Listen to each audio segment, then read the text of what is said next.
Snickers has seen its share of highs and lows and come under fire more than once for its high-calorie content. From its early beginnings to its most recent milestones, here's everything you ever wanted to know about this American candy bar giant. The Snickers candy bar was introduced to the public in 1930. Its creators, Frank and Ethel Mars, were already incredibly successful. Frank had started out life quite poor to the point that his first wife left him because his candy business was going nowhere. But he eventually hit it big in 1922 with the Milky Way. That chocolate treat was so successful that it made Frank and Ethel bona fide candy moguls. With all the money rolling in, Frank took up some pretty pricey hobbies, one of which was horse breeding. He and Ethel purchased a 3,000-acre farm in Tennessee called Milky Way Farms that employed 100 people. One of Ethel's favorites on the farm was a prized racehorse named Snickers, who died shortly before Frank's new version of Milky Way, with added peanuts, went into production. As a tribute, the couple decided to name the new candy bar after the horse. Americans may have been eating Snickers since 1930, but Brits didn't start enjoying them until 1990. This is because for years in the United Kingdom, it wasn't called Snickers, but rather the Marathon Bar. Comes up peanuts, slice off the slice. The reason behind all this is particularly British. The Mars Company was worried that people would think the Snickers name was a joke since it rhymes with knickers, a British term for women's underwear. In 1990, the company decided to use one name for the candy bar throughout the world. They phased the Snickers name in with packaging that read both Marathon and Snickers so as not to confuse customers. Eventually, Marathon was dropped altogether. In 2019, in a tribute to the candy bar's past, Mars reissued a throwback run of Marathon bars for a limited 9-week run. The candy bar itself was exactly the same, only the wrapper was different. Snickers isn't the #1 most popular Halloween candy. That distinguished title belongs to Reese's Peanut Butter Cups. But it's nevertheless a ridiculously hot item on All Hallows Eve. Snickers rakes in millions in sales every October, and in order to make sure there's enough peanut and chocolate goodness to go around, Mars has to start making them months in advance. According to Mars Wrigley's Chief Operating Officer Vic Marin, Halloween is the Super Bowl for Snickers. In 2018, he told Today, "We're thinking about Halloween well before it happens, so it is a constant all-year-long preoccupation for us, for sure." The Mars factory in Oak Park, Illinois starts making Snickers and other candy that will be sold at Halloween the spring before trick-or-treaters take to the streets. It pumps out Snickers over the course of the entire summer in order to have everything shipped out and on store shelves by September. Marin didn't note any specific numbers about how many Snickers bars are sold during the Halloween season, but it's been reported that more than 400 million are sold over the course of a year. Halloween is always a great day for Snickers, but it tends to be even better when October 31st falls on a weekend instead of a weekday. So in 2019, Snickers joined a movement to officially make Halloween the last Saturday in October by supporting a Change.org petition from the Halloween and Costume Association. As the official Snickers Twitter account tweeted, "A Thursday Halloween? Not satisfying. Halloween on the last Saturday of October? Satisfying. If the federal government makes it official, we'll offer 1 million free Snickers to America. Join the petition." Suddenly, the push to move Halloween didn't sound so terrible anymore. One Twitter user enthusiastically replied, "Signed. Totally down for this with 3 school-age kids." Others, however, weren't so cool with the idea, as one person tweeted, "This is a horrible take. October 31st is sacred. I thought my love of Snickers was sacred, but we just broke up over this."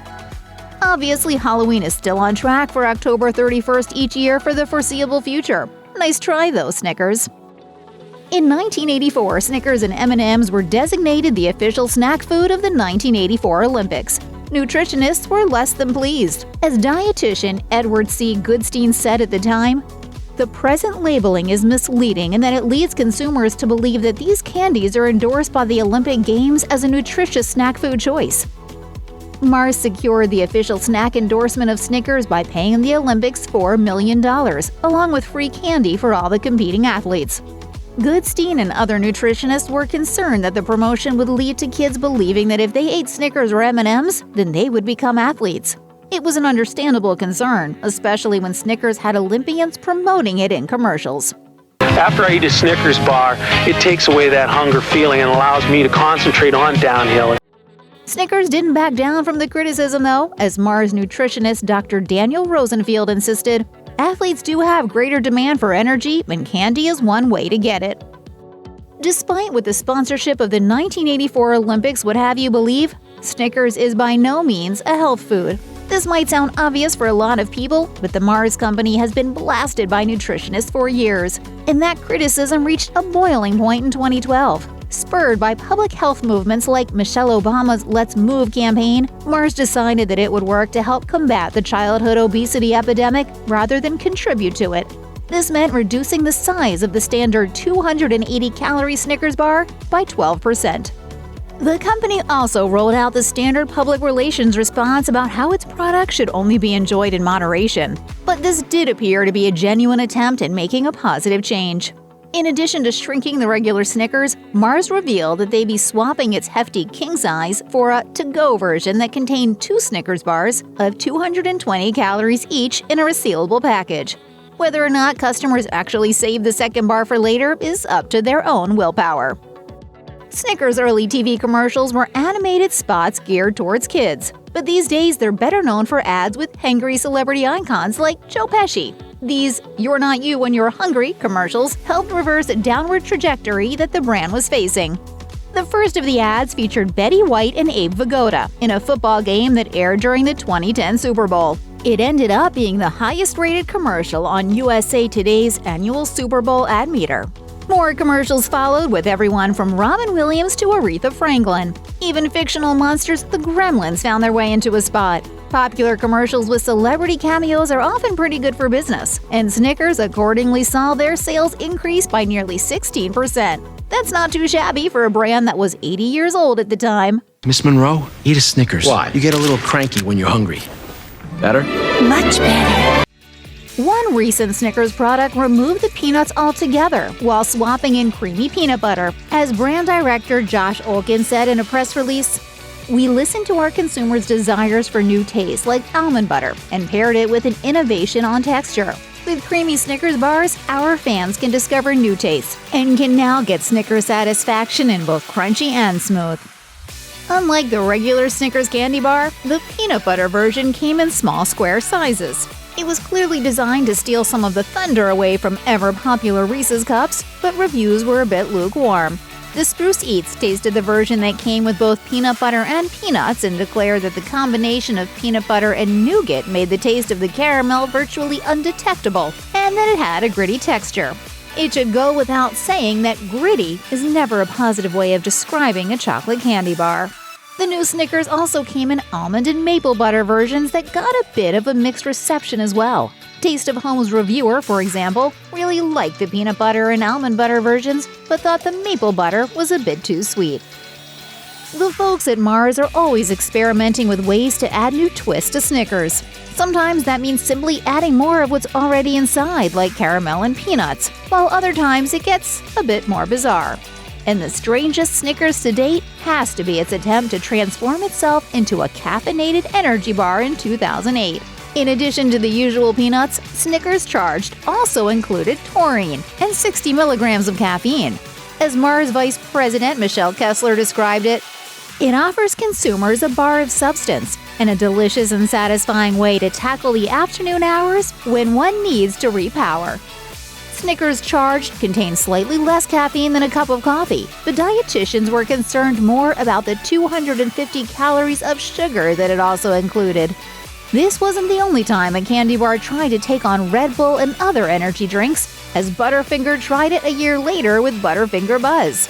Snickers Charged was only meant to be a limited-time product unless sales really took off. But as you can probably tell by their absence from your local candy shelves, that didn't happen. As Snickers has demonstrated on multiple occasions, its food engineers aren't against thinking outside the box and getting a bit weird with their concoctions. And one of the weirdest examples to date was the time that they decided to change the color of nougat inside their candy bars to green. In 2007, Mars wanted to get people hyped about the third installment of the Shrek film franchise. So they created a limited run of Snickers that were the same color on the inside as the Mike Myers-voiced ogre. The rapper's message promised Snickers fans that the candy bar still delivered on the same Snickers taste, only now with green Shrek filling. You could be forgiven if reading that makes you think that poor Shrek himself was actually cooked into the candy bars. While Shrek fans might have been on board with this idea, others were more critical of a promotion that associated a beloved animated character with candy. An editorial piece in the New York Times, for example, noted that Shrek was sending a mixed message to kids by appearing in public service announcements that encourage kids to exercise, while also promoting junk food like Snickers and Twinkies. Nothing makes for good brand marketing like securing a place in the book of Guinness World Records, and Snickers kicked off 2020 by doing just that by becoming the world's largest chocolate nut bar. Mars set out to create a candy bar that would make every other candy bar look like a puny, fun-sized version by making one that weighed in at over 2 tons. Just like a regular Snickers bar, this giant version consisted of peanuts, caramel, and chocolate, just a lot more of those ingredients than the regular version. It was made with 3,500 pounds of milk chocolate and 1,200 pounds of peanuts, caramel, and nougat to help celebrate 2 different anniversaries for Snickers. As Director of Sales Josh Olken explained, "We're not only celebrating the 90th anniversary of the brand, but the Super Bowl will also mark 10 years since the iconic GameSpot launched the award-winning You're Not You and You're Hungry campaign. What better time than the Super Bowl to satisfy something on the biggest scale yet?" It was a good challenge, but we make Snickers every day. The giant edition was the equivalent of 41,000 regular Snickers bars, and it was set to be consumed by the 600 Mars Wrigley workers in Waco, Texas who helped make it, along with probably everyone else in Waco. Unfortunately for Snickers, though, they didn't hold the record for long, as Reese's Take 5 stole it away just a couple weeks later. Check out one of our newest videos right here. Plus, even more mashed videos about your favorite foods are coming soon. Subscribe to our YouTube channel and hit the bell so you don't miss a single one.